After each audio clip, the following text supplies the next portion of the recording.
So we spend anywhere from like a minimum of $30,000 to $70,000 a month on ads. So people need to know that like ads are a huge chunk depending on the month and the goals depends on your ad Which spend. channel mostly? Like Google, TikTok, Meta, Facebook? Yes. So right now we do Instagram, so Meta, Facebook, Google Ads, and then that's like our main thing, and Amazon, and we have Amazon ads. Welcome back to Built Online, the podcast where we dive into everything online business. Here we explore the minds of creators who are building online businesses to power their dream lives and ultimately transform economies. I'm your host, Cody McGuffie, and if you're new here, I'm the founder and CEO of EverBee, a creator commerce platform where we believe that everyone deserves the opportunity to pursue their passions and to live life on their own terms. We're on a mission to make creator commerce accessible to everyone throughout the world, no matter where they are, and to make a positive impact in our families and our communities. And we believe that everyone that truly commits to a vision and pursues it with an undeniable force of will, that they will ultimately succeed. I'm really excited about today's show. Thank you for sharing your time with us. Before we jump into today's episode, I'd like to ask a quick favor for anyone that's listened to the show before. If you haven't already, please let us know if these episodes and these conversations are helpful or not. Share your feedback in the comments and review it if you would. It truly helps the podcast. It helps our team, it helps me personally understand what types of guests that we should have on the podcast. That really just helps us improve the show to make it better. We need your feedback. We would not be able to operate without your feedback.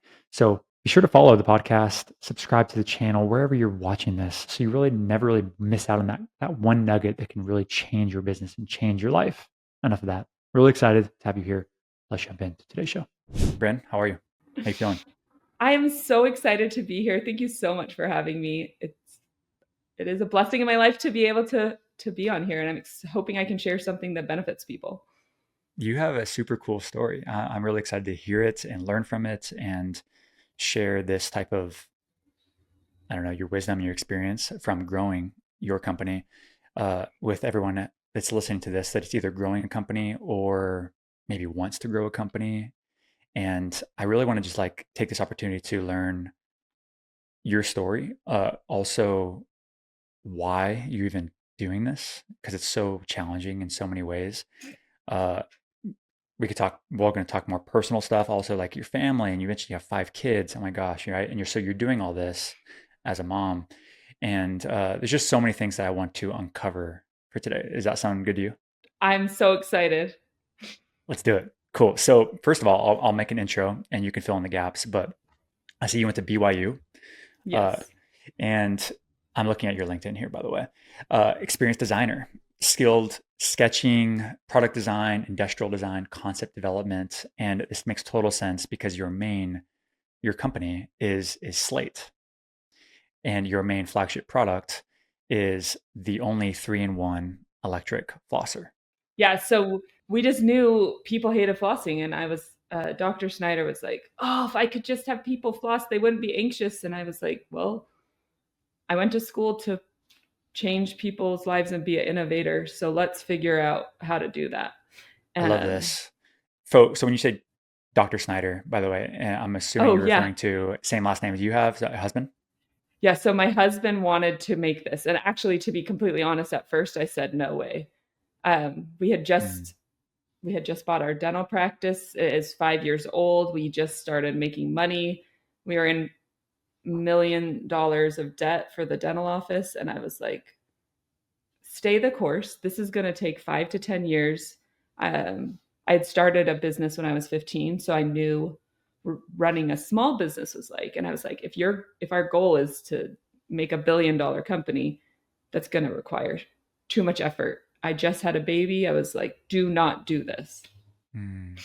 And then And how long then did it take until you started it? pretty much started the next month. He was like, I can't, I have to help people. Like, this is going to make them be able to have good oral health. It's going to change the world, Bryn. And I was like, sure. Mm. If you can do it, I'll let you do it. So it's interesting. Sounds like your husband was the visionary at the beginning. Is he still? And what roles do you guys play, husband, wife, and also you're CEO of Slate? So Yes. how does that work? Well, we've learned a lot of things. Like, he is so smart in the dental space. Like, as a product designer, I know certain things. As a dentist, he knows certain things. And so I would never have been able to invent this product. So I like he had the vision of, so we have something special on our product that is patented that they're like, we call them gum sweeps.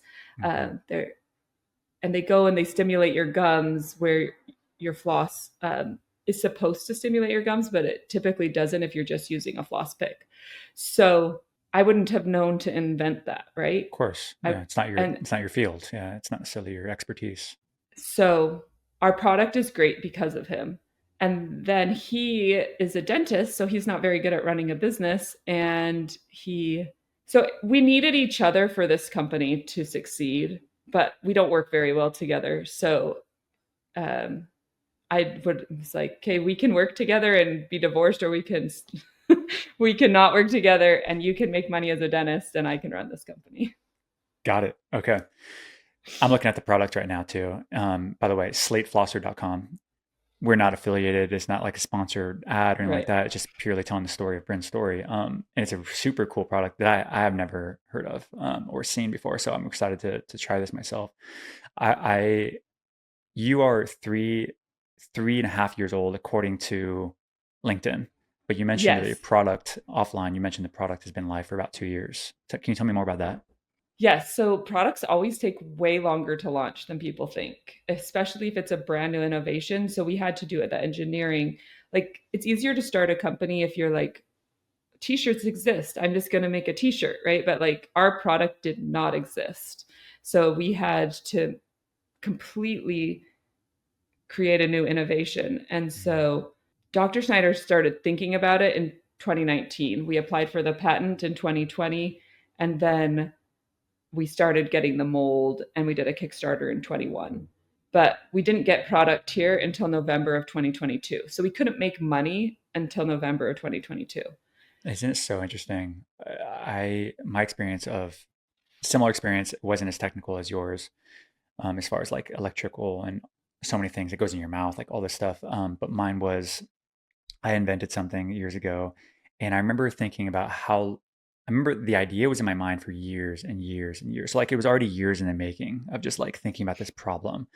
Then, like you said, like you know the process way better than I do. I was figuring it out, stumbling along, but it's like then you have to like sketch it out on a piece of paper. It starts literally. I have pieces of paper with it. I'm sure you do too. And then it's like you have to find somebody that can like make a prototype. And I remember going to like literally like a seamstress down the road and just like, hey, can you somehow hack this together? And they did it. And then it's like you work it and then you like redesign it again and again and again and again. And then eventually you go to mass production. Again, this was like a year and a half later on. Um, that's so crazy. That was my experience. Sounds Yeah, like that's just the way it goes. I think that people need to realize, like, if you are really invested and passionate about it, and we are very passionate about oral health, it's going to take probably 2 to 3 years just to get the product ready. And that's hard because how are you going to have the time to do that if you're working another job? And if you're not working another job, how are you going to have the money to do Hmm. that? Would you say that like would you recommend this path? This is probably a question for later on, but I'm curious of like you seem like you don't have any regrets with starting this company. So is that true? Um, it was very stressful. So I don't have regrets at all because I'm so passionate about our mission. Like, I literally, if you meet me, I will tell you all the benefits of flossing. And I'm like, I want to help you not get dementia and heart disease. Like, so passionate about the product. Okay, So, that answers my but question. it's very hard. Like, anyone who thinks it's easy, like, I've had sleepless nights for months on end. I've been so stressed out. Like, it is a hard road. So you just have to be willing to not give up. Uh, in Dr. Benjamin Hardy in the book, I think Who Not How, 10x, he just said, 10x, or 10x. Oh, not how. yeah, Okay. well, I've read 3 of his books, and he said most people that are good entrepreneurs are just the ones who don't give up. So you have to be willing to not give up because it is not easy. But I will tell you, I think it's worth it. So I love that. I totally agree with all that. Let's stay in the game. That's what I was thinking about. Just stay in the game. tough month. Yep. Okay, just stay in the game. As long as I'm still playing the game, like eventually I'll have another at bat and I Yes. have another swing and it could be a hit. And as long as I just keep swinging. Yeah. I Um, love that. The sports analogy is so good because like my daughter plays basketball and sometimes she's like, I'm not going in. And I was like, sometimes your job is to sit the bench. Sometimes your job is to be the key player. You just have to know where on your team you fit right now. I love that. Wise words from a mama of five. I want to talk about the company a little bit, just because everyone listening to this right now is creators of a business, or they want to be, or they're scaling their business. Numbers mean a lot to them. 2 years in the market and a product, you went through all this design and iterations, and eventually you launch a product. And where you are now, revenue wise, can you share any of that stuff with us? Yeah. So right now, and this is actually something so good that I learned. So I was so excited because I was like, we made $4 million last year in 2024. Congratulations, by the way. Thank you. But then I found out, Massive. well, you have to take sales tax out. So, I was like, oh, we didn't quite hit 4 million, but I thought I hit 4 million and we were so excited. So, looking at your numbers, it's almost like I make this much salary, but then you take all out your taxes. And so, you have to make sure everyone is looking at the same numbers. So, Mm, that was a really good thing for me to learn. The first year, I remember before November, I was just hoping we would hit 700,000. Like the goal originally was to do a million, but I was like, we had a horrible October and I was like, oh, we're never going to hit my goal. Okay, let's change our goal to 700,000. When did you launch in the first year? So did you launch literally in January or did you have the full No, year? so technically we launched November 2022. So we had a month and a half. We actually didn't have product until November 25th. So we really only had 1 month of sales, and I think we did $10,000 with that. So our Kickstarter was amazing, though. We did a $200,000 Kickstarter, so that was cool. But Can we just, touch on that briefly a little bit, the Kickstarter thing? Because I I've would never love had to. anybody come on that talks about Kickstarter, and obviously Kickstarter's been around for a long time. Like I thought about doing Kickstarter years and years ago. I even backed some like other things on Kickstarter. It was kind of fun as a college kid. And how was that experience for you? How much did you raise? Why did you do it? That stuff. Okay, so this is an important part of our story. So Dr. Snyder was running the business because I had a 1-year-old baby, and I was like, I don't want to do anything with it. He started the Kickstarter, and then he was like, holy cow, I don't have the time to do this and the bandwidth. I can't do it. And I was like, well, you just started. So that's when I took the company over. So I know the Kickstarter from the start to the end, but I didn't prep the Kickstarter. So he went through all successful Kickstarters and he was like, what is the common things? And he found, okay, there's a certain ad agency that is like all they do is Kickstarters. So I'm going to invest some money in them to run ads and get people. I would never do Kickstarter ever again, but I am Oh, like okay. data driven and a money person. But the great thing about Kickstarter was that it showed proof of concept, right? Like Mm, there are people who want this product. I was like, I'm not willing to invest the next 10 years of my life or more to a product that people don't want. And even though we know they need to floss, is this a product they would get? sure. So that was really beneficial. The Kickstarter, what the things that I learned is shipping. I like did not understand how much shipping costs. And so we didn't charge enough in our margin for shipping. Mm, Um, Also, we sold internationally. If I went back, I would not do international just because it's a lot of headache. And I would have increased the price. how much was the So price at Kickstarter? So yeah, the what was the price? the price was $55. Mm. And then once I was doing part of it and had all the numbers, and we then sold it for $79.99. And you guys weren't making Um, money considering shipping and obviously the cost of the products per unit. right, and like at the time, our MOQ, we couldn't order a big Sure. MOQ, and MOQ for so anybody oh listening to yeah, this is minimum order quantity, by the way. yeah. So we could with this factory we were working with, we could order low volumes, but the cost was very expensive, and so I was like, dang it. How How many, what was your first batch? How much could you order the first time? our first batch was 3,500 units. Pretty big So amount too. That's a big order. How much did that cost you guys? That's a lot of money. it was a lot. I it's funny how like numbers are that one has Sure. kind of go I think it was around $250,000. Wow. Everybody's wondering right now, where did you get the 250? Was it from Yeah, Kickstarter? so Or was it Raise It? Or what did you do? um yeah, so we raised 200,000 with Kickstarter, but that wasn't enough. And so it Hmm. was like so hard and we had to pay for some of the ads. So we raised a friends and family round at the very beginning and that helped us make the mold. That helped us we did $350,000 with friends and family. So we are very lucky that we have friends and family who have that money.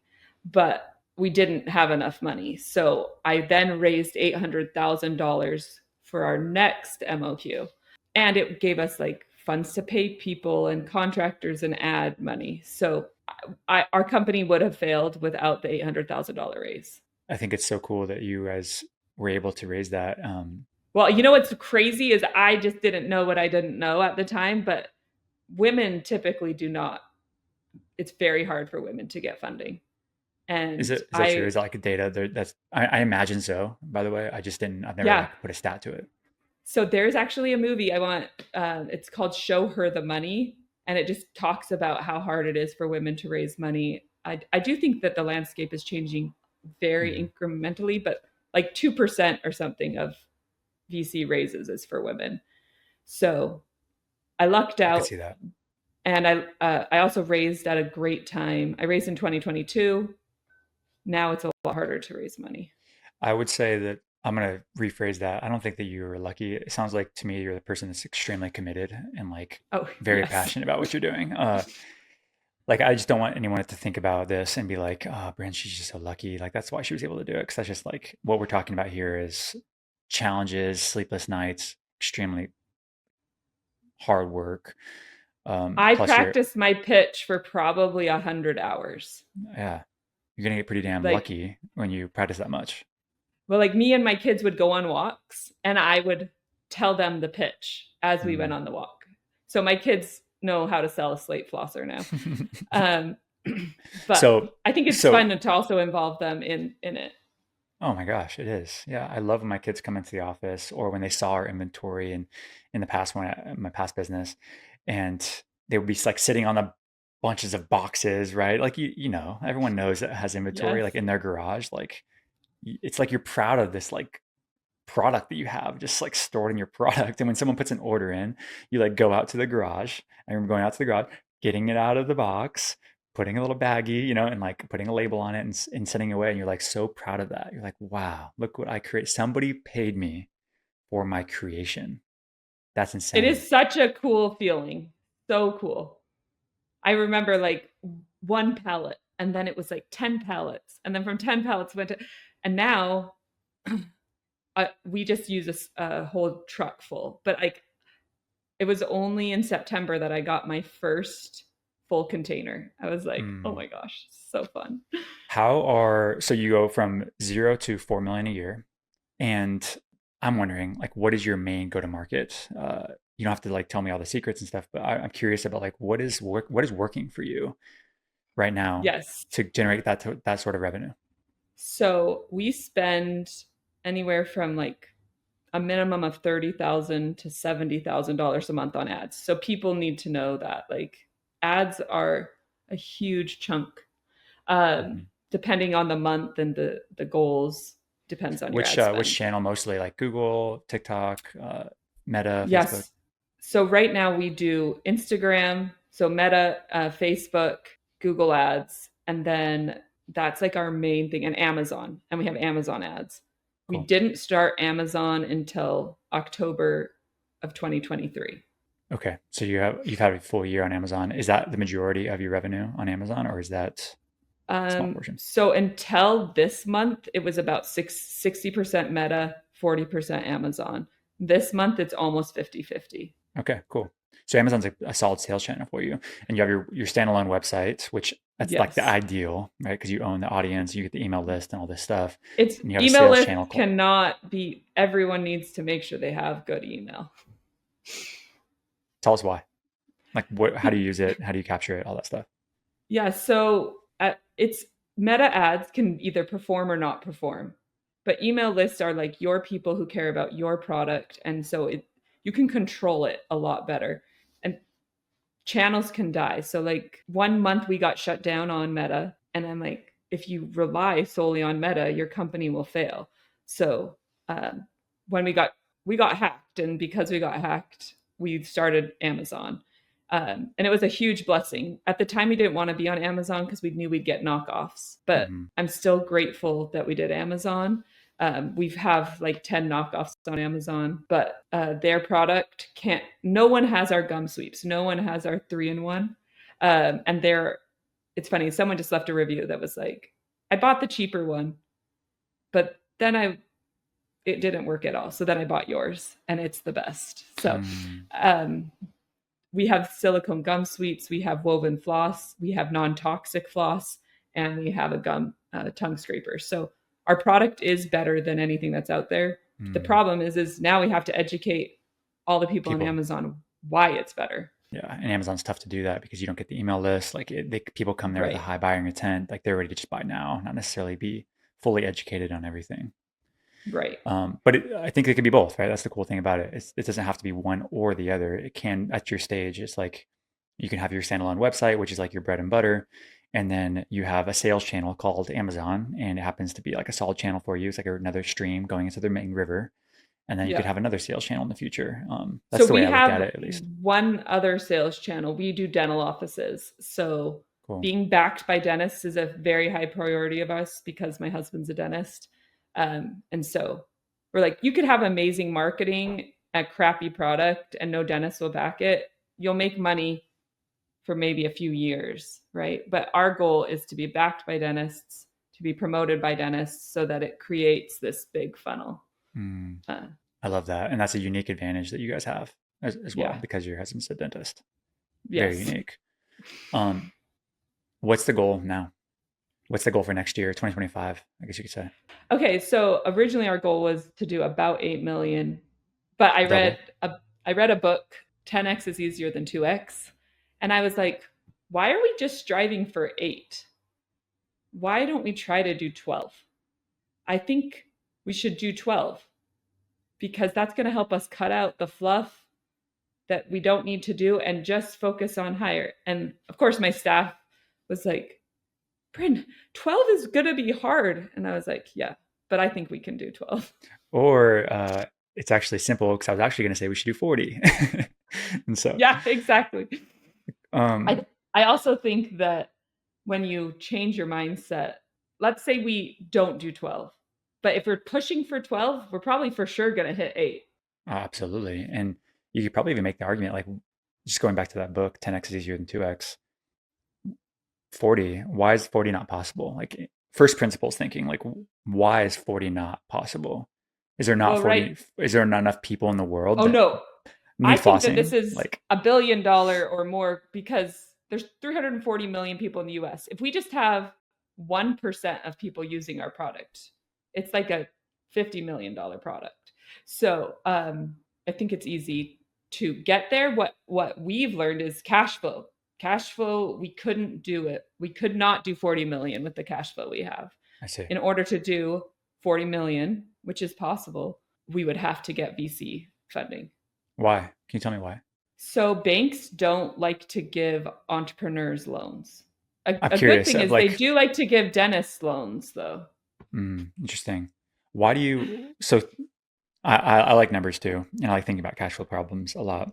At 40 million, you're just saying that like your inventory would run out so quickly that you wouldn't be able to like have the cash to actually buy more inventory. Is that the main problem here? That's why you need to get funding or a loan? Yeah. So we look at if our goal is 8 million this year, we don't our cash flow can sustain itself. So our MOQ now is actually 15,000 units, which is about $500,000. And so technically we usually typically run out every 3 months. So if we're running out every 3 months, that means we have to be ordering every 3 months. that means $1 million goes out every single 3 months. Mm-hmm. Unfortunately, because we're on this like, Mm-hmm. they're overlapping at the same time. Yeah, the cash conversion cycle is just like it takes a while. It's a natural cycle. And so because of that, like I never realized like how important cash flow is. So my second hire was a fractional CFO because numbers matter so much to me. I cannot sleep if I don't have Same. know that data that the numbers are good. So if you're not good at numbers, that should be your first hire, I think. So 40 million is not it's gonna be too much for this year. It'd be a blessing, but also it'd be a curse in a lot of ways. Well, I think that if I wanted to do 40 million, I could get people's money. Like, but I have to be willing to lose the equity and I have to be willing to realize how hard that is on a company. It's hard to grow that fast. Mm-hmm. Absolutely agree with you, especially on a physical product business, right? So let's say 12. Let's go back to 12. How are you gonna get to 12? It's 3x. It's massive. Okay, For so, some people. I've been thinking all about this. Like, okay, what am I doing right now that is just making me busy and not helping? It's Mm, like helping, but it's incremental. So I was like, okay, I probably need to get on TV because I need to people to know nationally that we exist. I need a home run meta ad. So I need to start testing a lot of creative. And I need to really understand the personas of our group. So a mm, persona is like we go in, we see who's buying our product, why are they buying it? When you start a company, you think these are the people that care about my product. And then when you start it, you realize actually I thought it was that person. I thought it would 100% be a mom because she doesn't want to pay for cavities. She doesn't. But what I realized is like, it's actually typically like single people who really care about their oral health. They're focused on themselves. They own a dog. I thought that was so crazy. Like they love to cook. So I was like, now I know I'm looking mm. for single people who love dogs, love to cook, and exercise. I love this. So how are you gonna get to 12? Home run, Facebook ad, on TV. What else is on So your list? national coverage, great ads, enhancing our brand. So we are doing a brand refresh. We're also doing a website refresh because we know conversion rates, a 10% conversion rate can make you a lot more money, Mm-hmm. even though it feels super incremental. So the problem is all of these things take time, right? Like it's not like the meta ad could maybe happen really fast, but like national coverage could take a whole year. Also, we're doing strategy sessions and we have retail. This year we decided like, okay, some companies recommend to be at 100 million before you're in retail because you have to have the press to be able to be in retail. Like people have to know Mm, you exist. They have to think about you when they're in the store and being like, oh, I need to go pick up a flosser. But as a mom, I'm like, Amazon is actually way better for me. I don't have to leave. I don't have to go get anything. So Walmart.com, because they also deliver to your house, Amazon.com.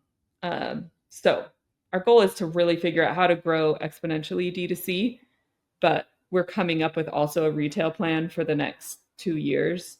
cool. Uh, So this year is gonna be focused on DTC. By the way, direct to consumer. It's that for anybody listening to this.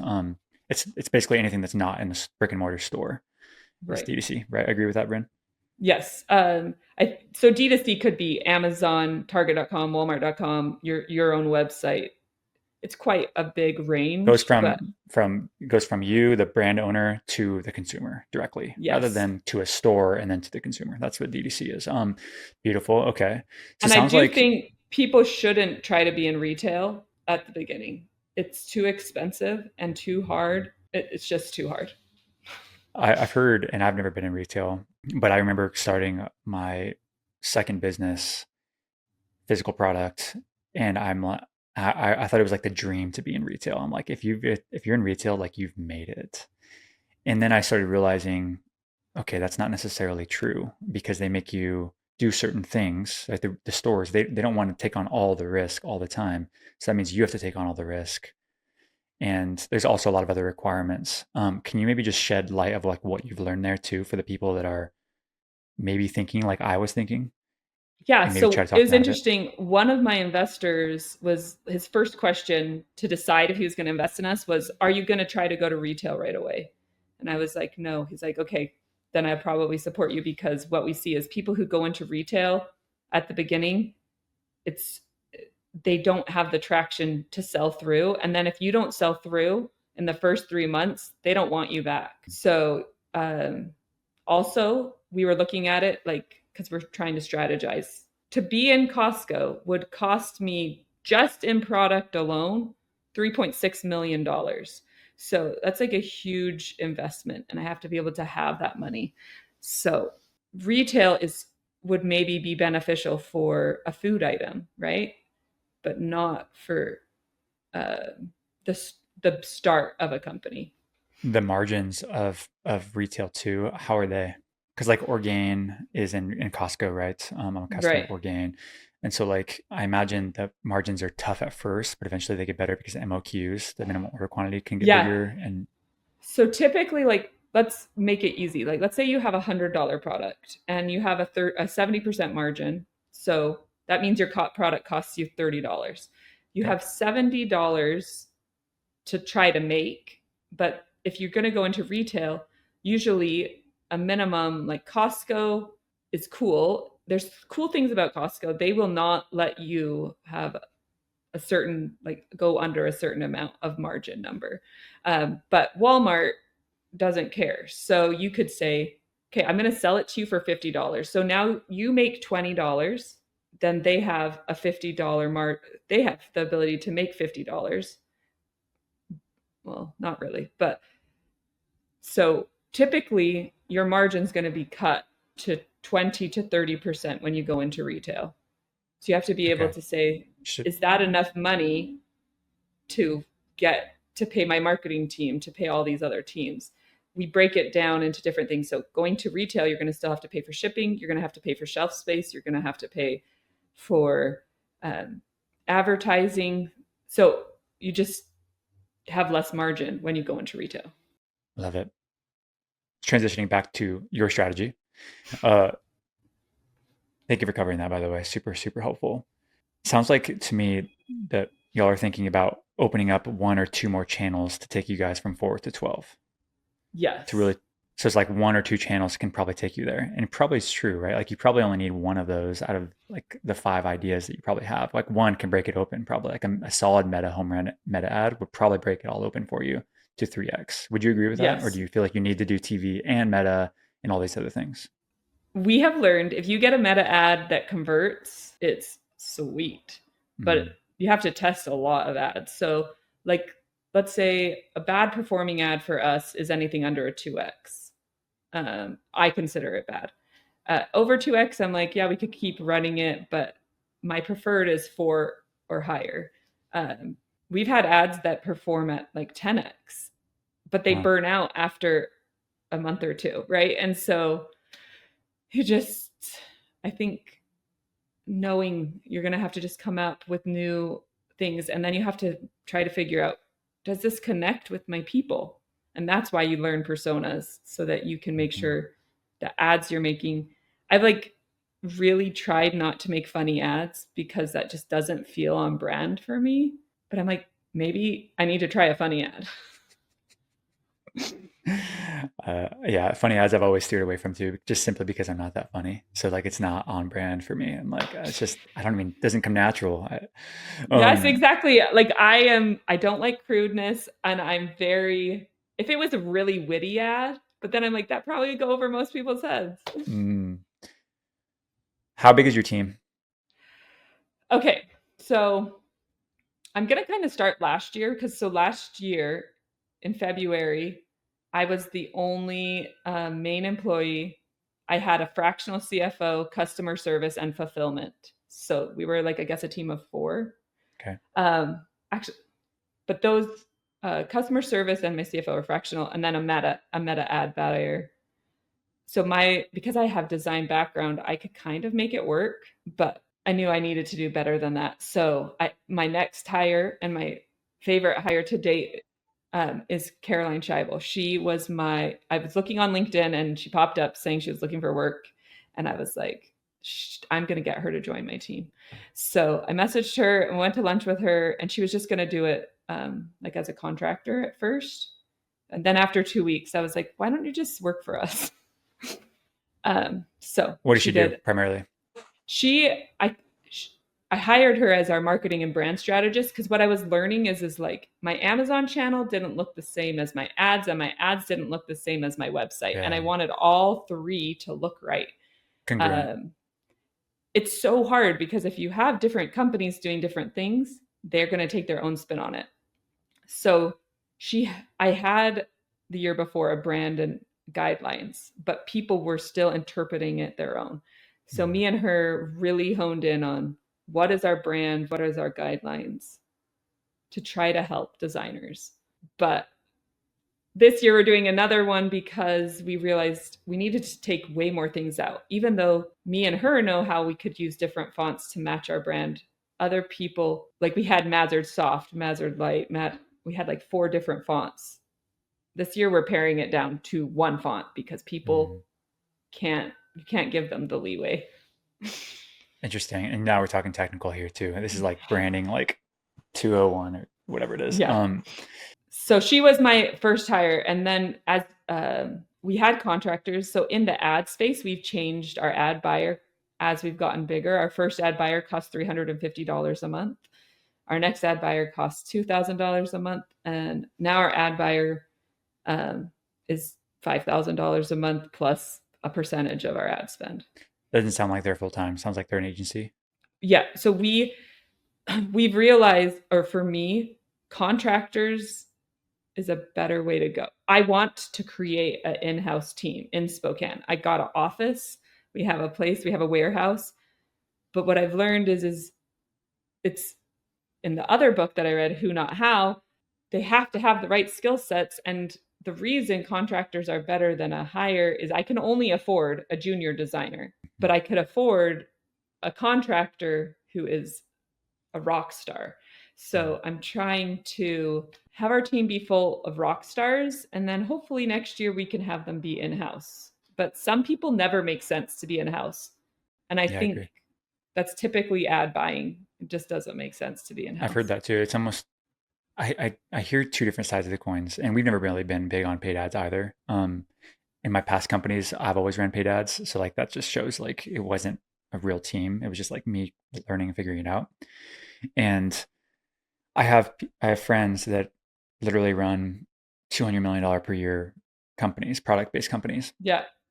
and they're just like, oh yeah, we just now switched over from agency media buyers to a full time, and it's just because our agency guy he wanted to come on full time, and so Yeah. we just literally recruited him from the agency. And I'm like, that's so interesting. But then I also have these other people who are crushing it also, millions of dollars per year in sales too. And they're just like, oh, we just build all of our marketing in house because like we need to like test more things. They need to like be more invested with us. And I'm like, ah, okay. And so for us personally, with EverBee, we're a software company and we use agency too for all of our media buying too. I think I it's going feel well, like but yeah.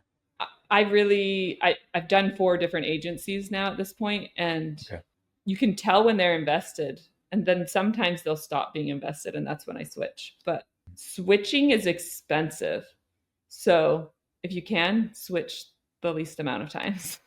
Interesting. Yeah, I feel like just like anybody else, like you need to, in my experience, hiring an agency, hiring anyone, but especially a media agency, is the onboarding process is very important. Like they should be on point with what the mission is, what your vision is, what the values are of the company, like your ICP, ideal customer profile. Um, if you don't have that, like you could figure it out, they'll figure it out, but it's going to be like incongruent across different channels and stuff. That's what we've learned, at least from our experience. And so that really came back to me as a leader of, oh, I just didn't do a great job of like having this stuff set in stone at the beginning. it's so hard because as a startup, it's like you need people who can almost come onto your team and just like do stuff because you Mhm. don't have the brain power to. What's next for you guys?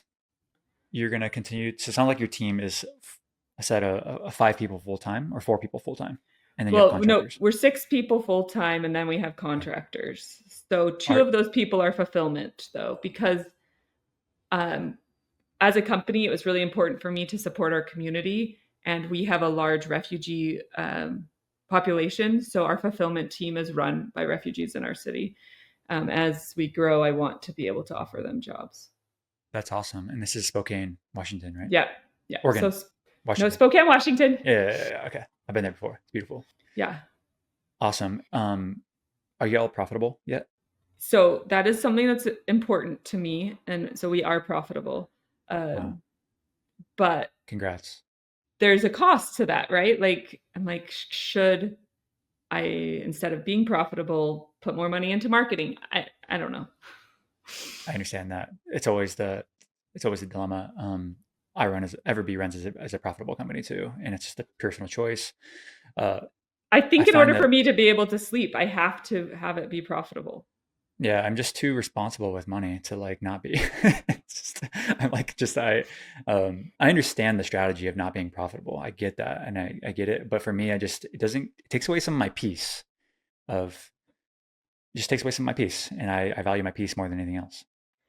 And by peace, do you mean like piece of the pie or peace in your heart? Oh, peace in my heart. Yeah. Okay. Because that's why I want to be profitable too, is because I need to feel in control and or not control. I don't want to think, oh, my company is going to fail because I spent more money than I have. Yeah. I I understand that completely. I also think like so our company is 40 full-time employees. You're Um huge. well, yeah, I think of us as small, but you're right. Like we're huge compared to where we were, 3 years ago when we started. And I think about I have 40 people that rely on EverBee as like their income source that feeds their family, that then they invest in their kids' education, they buy groceries, and like so for me, like I have like this obligation of like I want to make sure that this is taken care of for them, and the best way that I can take care of them is just simply by being profitable, making sure that we're in business tomorrow and next year and the year after that. So that's the way I view it. I I do was just understand there's a talking drawback to that, but I was talking to our team about that. Like, I think being able to know that I can give people their livelihood is a super benefit, but also a super stressor to me. So that's why I also want to be profitable. We were talking as a team about that. Well, my my more crucial team members, I was just saying like we have this minimum number that we have to make every month for me to feel good about. So this is our low bar. And then these are our high bar goals because last year I felt like a big loser's not the right word. I felt like I wasn't achieving things if I had the goal. Like let's say I said to this month we want to make $450,000. mhm, If we made 400, I felt it was like really hard for me because I love it. I try to set goals I can achieve, and I didn't want to feel like ugh. So we've made like 3 new goals. We have our bare minimum goal. This is what we want to achieve. We're spending ads or PR or organic. Our goal is this, and then this is our exceed goal. mm, I love that. I get it. I think it's a perfect time to transition into rapid fire. You ready? Okay, yep. Cool. What is your favorite business book? Right now, it's who not how, Is and that I Ben think Hardy? yeah, Yes. Benjamin Hardy and Dan Sullivan. I think it's because I'm really focused on building my team. And so it really applies to me right now. I love that. What's the one thing that you wish that you knew before starting your business? I think I knew it was going to be hard, but I think knowing that half the hires are good, half the hires are bad.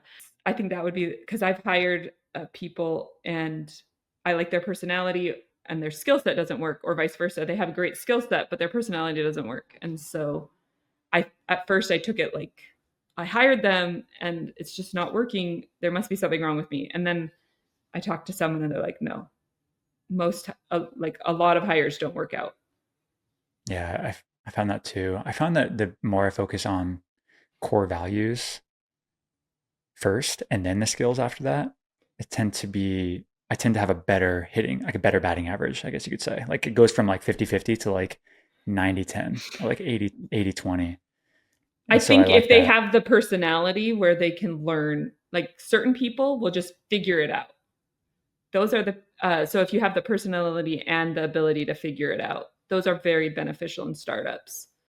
Because I was hiring like more for core values and less for skill set. But as I'm trying to grow exponentially, I realize I need both. Yeah, I get that. I is figure it out ability sounds like it's important to you, and it is completely to me as well. Is it part of is it a core value of yours?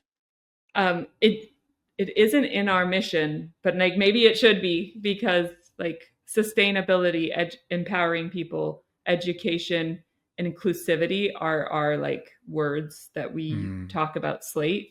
I love that. But With I our don't core think we got. values, that's interesting. I think about like the things that I'm like, what do I value most about the people in our company? Like the people that are like the A players, Yeah, what do they have, right? What are they have? What do they have? And they all are, for us, it's like they're customer obsessed. Like step one, right? Like they need to be just yeah. thinking about the customer, thinking about who we're helping. I'm just going off our core values right now. Two is, I think this kind of fits in with your figured out ability.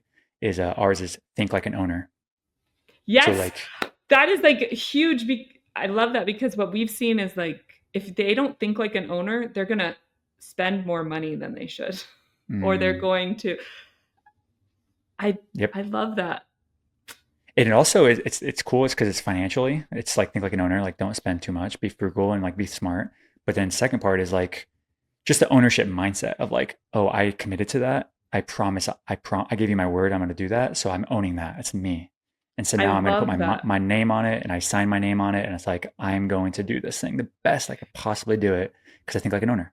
Well, And so like that's actually if I hit that something right, Caroline was saying in our contractors is like if we have a contractor that owns their stuff, that's when they're a successful contractor because yeah, we give it to them and we don't want to think about it again till they present it to us and then they have to be able to take the feedback we give them. I love that. I'm adding ownership. yeah, I love that too.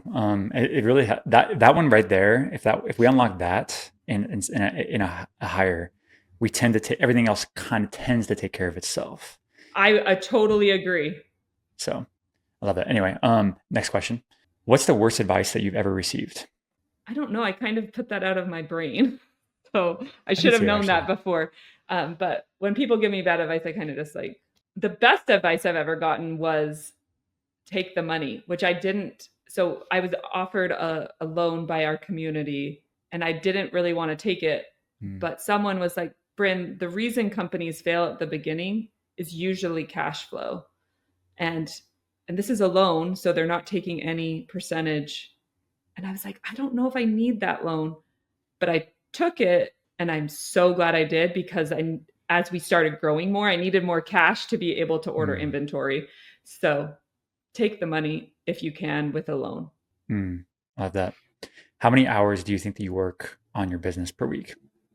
100. I'm trying to listen from the to some wise words. I was a really good CEO doesn't work that many hours. So I'm trying to Mm, figure out how to build our team so I don't work that many hours. I get that. How do you find time to be? This is not a question, but I'm curious. How do you find time to be that mom to those five kids that you have, and how do you find that time? So it's very, very hard. But I would say my two goals in life is for my business to succeed and for my kids to succeed. And so being at all of their sporting events, and I have 5 kids who play sports, but I do that because I really care. I let them know that they are my number one priority. And if they need me, I will leave work or cancel a meeting or do anything. But also, it was really hard because I used to be a full time mom. Well, I've always worked a little bit, but in their minds, I was a full Hmm. time mom before this. So it took my kids a few years to transition to being like, oh, you're not going to be at these things, but I know you're going to be at the things that matter to me. Mm. I also have a house cleaner and I also have a nanny because I realized those are things that I can outsource so I can be with my kids more. Yeah, absolutely get that.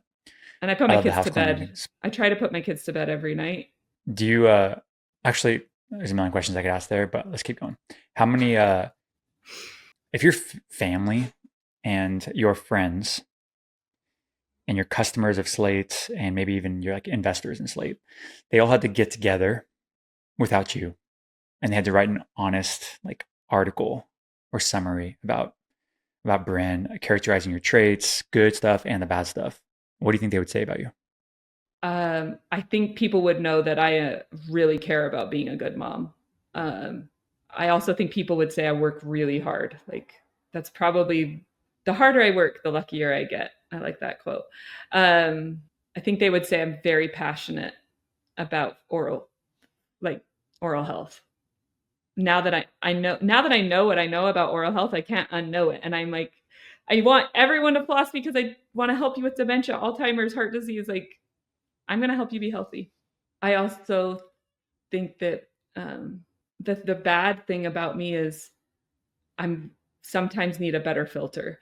So I speak from my heart, but sometimes so I would never say anything ever that I thought would hurt someone's feelings, but sometimes I say things that hurt people's feelings.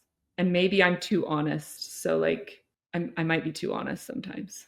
How would you define a creator?